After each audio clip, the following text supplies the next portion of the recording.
So it's 3 a.m. again on a Wednesday night. You're mapping out your goals once again, thinking of changing your life once again. This is the third time this year now, and the 20th time in 2 years now. You keep doing this and you keep going on and on. It feels like you don't have time to get to the things that actually matter to you, to your real goals that you actually want to achieve. Well, that is not a problem with life. It's not a problem with anything else. It's just you need some structure and some time management. And today I'm going to share how you're going to bring structure to your day, to your week, so that you get to actually meet these goals by making time for it, okay? Through these several productivity hacks that I've formulated from mm, my own personal moves, how I do it. So yeah, stay with me so I can share. So, first and foremost, you're going to figure out how much time you have for work, for school, for creative tasks, mundane tasks such as cleaning, laundry, commute, so that you know how much time you have left in your day to go after your goals, okay? Stop saying you don't have time. This will help you categorize so that you know how much time goes to work. You know how your day is structured, how your week will be structured. There is work, there is life tasks, there is personal and self-care, there is admin task, there is business, there is creative tasks, okay? So, and then secondly, you're going to energy map. Energy mapping is you're going to find out you're going to take tasks that are mundane, such as cleaning, laundry, cooking, such things, and then you're going to assign them to moments when you have low energy, okay? That's, for example, after work. That's when you do your laundry, or you can outsource.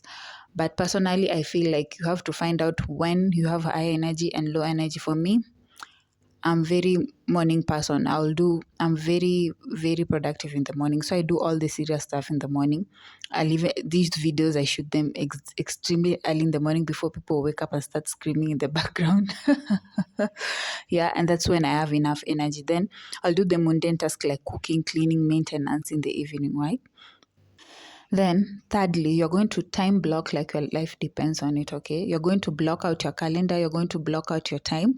For example, for me, I have a 9 to 5. So, 9 to 5, you cannot find me. And in this 9 to 5, my lunch breaks are mine. From 12 to I think 1:30, 1:40, I'm alone in my desk doing my personal stuff, okay? My head down, I'm editing or I'm thinking about what I'm coming to talk about here, or I'm just planning out my days. I block time for rest. I block time for personal and self care. I block time for family. I block time for even doing specific projects for work, okay? Block out your calendar so that you know how your days are gonna go. For me, I know next week this and this and these days you can't find me. And that way I'm structured in that way. I cannot be carried off by wind. I cannot just say, okay, I don't feel like it. Okay. I know tomorrow I have to do this and this and this. So I conserve my energy. If that thing is going to take a lot of energy for me, I know I don't have to sleep late. I sleep early so I can have time tomorrow and energy tomorrow for doing that specific thing. So, guys, use your calendar. Block time for things. If you don't block time prior, your day will just end like that. It will be just another day. You are late. You're just carried away by life activities. And then by evening, you don't feel like doing anything. You end up procrastinating. And then that's how you get to 2 years mark with the same goals that you made in 2016. No, remember this. Block time like your life depends on it. Personally, like today, I'm filming. I'm not going outside. I'm not cleaning. I'm not cooking. I'm not doing all those things. Tomorrow, I'll do personal self care and all of that stuff so that everything is balanced out. I'm not lacking in a specific area that I really, really want to be on top of. Okay. So, and then to my next tip, you're going to do this daily. This is a daily tip. You're going to end the day by starting the next day. You get? If you are going to work tomorrow, you're going to lay to tomorrow's outfits today. If you have a video you need to shoot, you're going to put down use your note app, okay?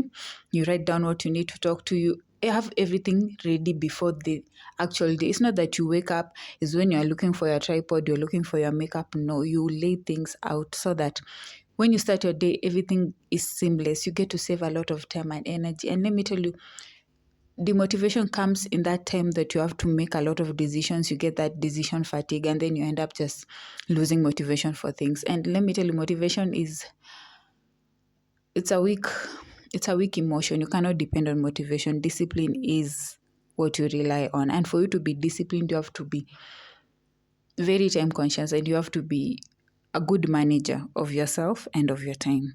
So end your day by starting the next day, okay? Have your outfits laid out. Have your, if it's work, you need to get up and do some certain work at a certain time. Leave your laptop, your notebook, everything ready, so that when you wake up, you don't have to make any decision. Just you're up, you're doing this, and you're on it, okay? And then this one is a cheat code, okay? You're going to multitask. I know it gets a bad rap, but listen, you multitask in a way that you combine, you stack habit stacking, okay? You do tasks that are aligning with each other. For example, you listen to a podcast as you clean. You shoot your content if it's a TikTok video when you've already gotten your makeup done. Like now, I've already prepared to go to work. My makeup is done, like I look presentable, I get a video in, okay? Just you be creative with it. That way you get to save a lot of time, and then things get to be seamless. If you are into books, you listen to an audiobook as you drive. If you are not driving, you are using a commuter bus, that's when you read your books, okay? Then create a life system that make your life easier. That way, you have certain days for filming your videos. You have a capsule wardrobe. You don't have to think much. You know what goes with what, and you don't have stacks and stacks of clothes that you have to go through and just to find out an outfit. No, you have things that go well seamlessly.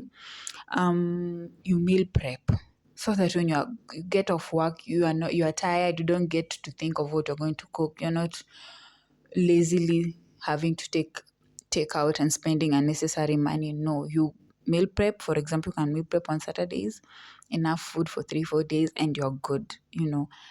Just be smart, okay? Be smart about your time, be smart about yourself, okay? Then when you're working on your goals, I want you to create guardrails, okay? Good friction, okay? Find out what your distractions are. If it's your phone during work time, you put it down. If you have to use your phone to work, freeze some apps so that you don't get to see some notification that will derail you. You don't find yourself scrolling on reels when you're supposed to be typing out articles or working on your business, okay? Have good friction, okay? And also lower your expectation. Consistency is the key, not perfection. Perfection will find you along the way. If you're waiting to be perfect, if you're trying to do things perfectly, oh, you'll never get things done. You'll never get things done. You will end up beating yourself and doing nothing at all. So, low expectation, focus on being consistent more than being perfect. Create those guardrails so that you're not distracted, and you find out your distractions are. If you know you have that friend that once you see her, you have to gossip for 2 hours on your phone, put your phone on D&D. If you know your family are always noisy when you're trying to script out some content, take your laptop, go to the next library or go to some cafe, work from there. Like, find out a way that is going to make your productive hour, you're going to maximize your productivity in that allocated time, because we are living busy lives. We have multiple things to do. And if you're going to make time for your goals, you're really going to have to strive to make that 26th hour. And then with these tips, that's how you get there. I mean, that's how I do it. Then just a bonus tip. Things like cooking, cleaning, if you can outsource them or if you can automate them, the better. Okay. If you are working 2-3 jobs and you don't have time to be cleaning on your weekends or in the evening, you can outsource some help. You can buy that washing machine so that you get to, as the laundry is doing it's working on the background, you're doing something else in the meantime, okay? Just if you can automate it, if you can outsource it, go for it. That's why time is money. Let me tell you, time is money. And if you're stingy with that, I don't know what to tell you. Just squeeze yourself, be smart with your time. And what else? Bonus tip. Every week, just create time to reflect on your progress, okay? if you had mapped out, you're going to put like 2-3 hours to a certain project, to a certain business. That's why it is important to track your habits and to track what you're doing, so that by the end of the week, okay, I was supposed to spend 2 hours here, but I spent like an hour. What can I do? This is how you get to find out what distractions are taking you away. And then you get to make the necessary changes. And then that's how you get to be effective over time. Remember, perfection is not the goal. Consistency is the goal, okay? So I think that's all for this video. I'll make an even more extensive video on this because I feel like there's a lot of distractions right now. And honestly, working on the same thing, planning and collapsing, at some point, it takes a hit on your confidence, all right? Working on your goals is what makes you confident, even if they're not perfect. But being consistent is the goal. So I hope these productivity hacks are of help to you because they really work for me. Anyway, see you in the next one. So.